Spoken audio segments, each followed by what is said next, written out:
Bismillahirrahmanirrahim. Assalamualaikum warahmatullahi wabarakatuh. Perkenalkan, saya Febiana Sedilah. Saya akan mempresentasikan materi mengenai hakikat dan faktor-faktor presentasi. Baiklah, terlebih dahulu saya akan menjelaskan mengenai hakikat presentasi. Nah, sebelumnya kita telah mempelajari bagaimana cara membuat suatu karya ilmiah. Dan kita juga tahu bahwa karya ilmiah tersebut dilahirkan dari proses ilmiah. Proses tersebut tidaklah mudah dan proses tersebut membutuhkan waktu yang begitu panjang dan begitu melelahkan. Nah, mengingat begitu panjangnya waktu tersebut, sangat disayangkan jika karya ilmiah tersebut tidak dikomunikasikan atau tidak dipublikasikan kepada orang lain. Dan pengkomunikasian ini dapat dilakukan secara lisan maupun secara tulisan.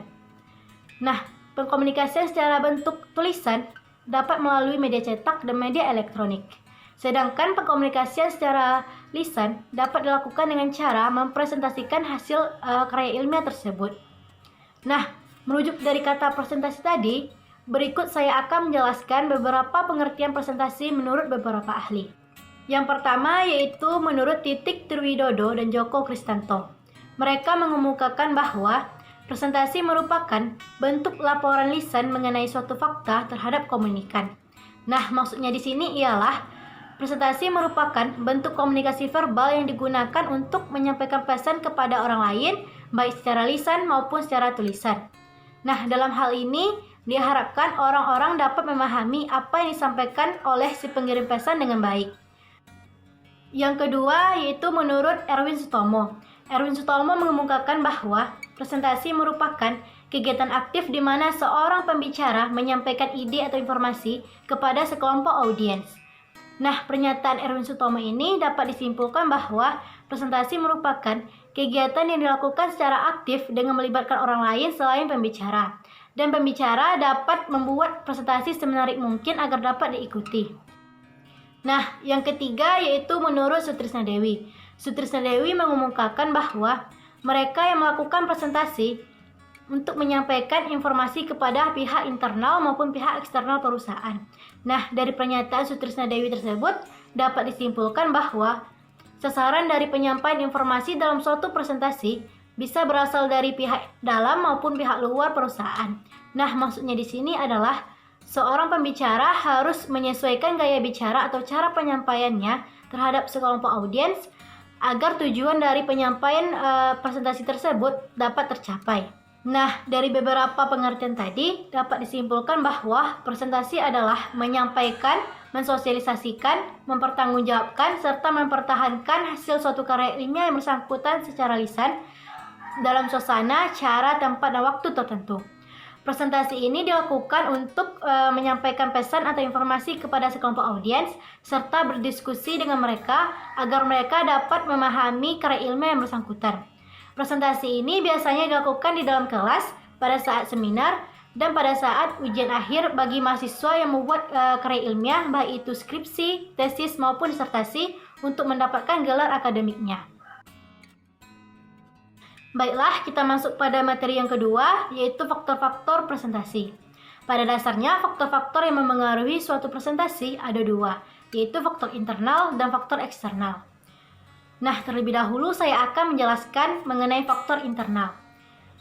Faktor internal ini merupakan faktor yang berasal dari diri seseorang atau faktor ini juga disebut dengan faktor kedirian. Nah, ada 10 hal yang termasuk dalam faktor internal. Yang pertama yaitu kecerdasan. Penulisan atau presentasi suatu karya ilmiah sangat berkaitan dengan kecerdasan. Baik itu kecerdasan emosional, kecerdasan spiritual, maupun kecerdasan intelijensi. Ketiga bentuk kecerdasan ini sangat memengaruhi dan mewarnai suatu presentasi. Dan ketiga kecerdasan ini juga dapat menentukan berkualitas atau tidak berkualitasnya suatu presentasi. Yang kedua yaitu kesiapan. Seorang penyaji atau presenter harus memiliki kesiapan yang penuh untuk melakukan presentasi karya ilmiahnya. Dengan kesiapan tersebut, maka seorang penyaji atau presenter akan melakukan presentasi dengan baik dan lancar. Dengan kelancaran itu, maka seorang penyaji atau presenter akan merasa puas akan hasil presentasinya.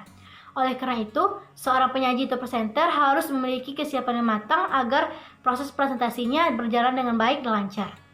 Yang ketiga yaitu penguasaan materi. Nah, materi di sini adalah hal paling utama dalam suatu presentasi. Kegiatan presentasi tidak akan dapat berjalan tanpa adanya materi yang akan dipresentasikan. Materi ini disampaikan, didiskusikan, dan diperdebatkan dengan sekelompok audiens agar mereka dapat memahami apa yang disampaikan oleh presenter atau penyaji. Oleh karena itu, seorang penyaji atau presenter harus menguasai segala materi yang akan disampaikan kepada sekelompok audiens agar mereka dapat memahami dengan baik apa yang disampaikan oleh presenter atau penyaji tersebut. 4. Yaitu motivasi. Motivasi merupakan sebuah daya dorong untuk melakukan atau tidak melakukan sesuatu. Nah, seorang presenter harus memiliki motivasi yang kuat agar dapat tampil dengan baik. Dengan adanya motivasi tersebut, maka seorang presenter akan melakukan segala cara agar tidak mengecewakan dirinya. Yang kelima yaitu alat bantu. Alat bantu juga disebut dengan sarana. Sarana merupakan hal yang paling vital dalam suatu proses presentasi. Sarana ini dapat menjembatani materi yang akan disampaikan. Saat ini, sarana pendukung dalam suatu presentasi seperti media elektronika dengan menggunakan laptop dan infocus.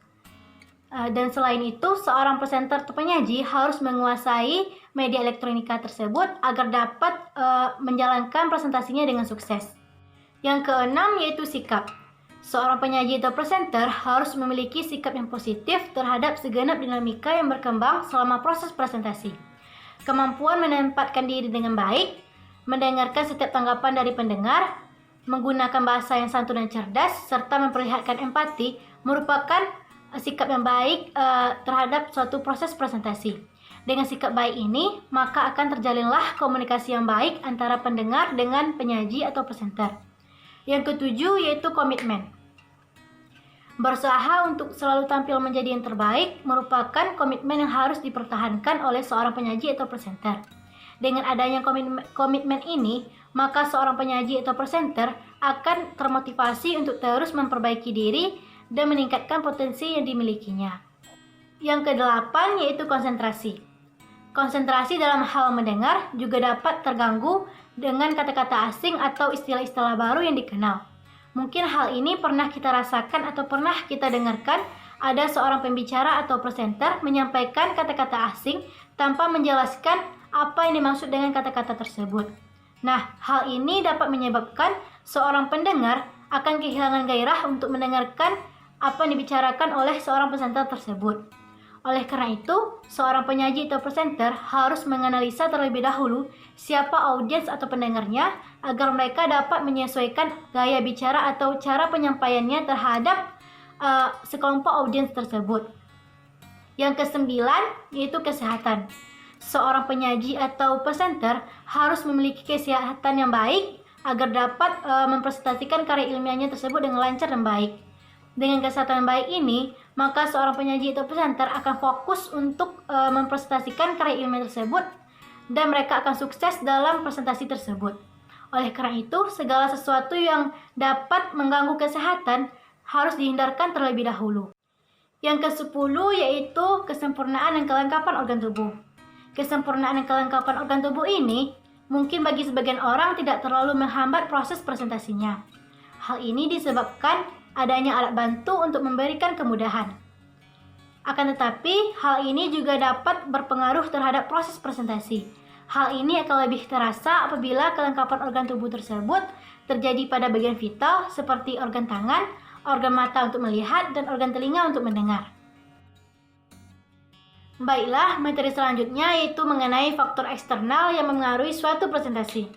Nah, faktor eksternal ini merupakan segala sesuatu yang berasal dari luar diri seseorang.